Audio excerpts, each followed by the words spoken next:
আজকে একটা সুন্দর রেসিপি নিয়ে এসেছি, আপনারা ভিডিওটাকে দেখুন। আলুর যে উপরে যে বাকল যেটা থাকে সেটা দিয়ে আজকে একটা ভাজা বানানো হচ্ছে, বড়া আলু পকোড়া, বাম্পার টেস্ট।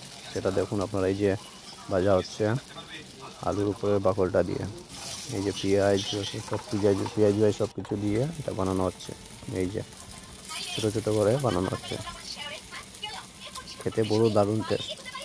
আজকে এই ভাজা আর গরম ভাত দিয়ে আর মরিচ ভাজা দিয়ে খানিটা হবে দারুণ, সেই লেভেলের।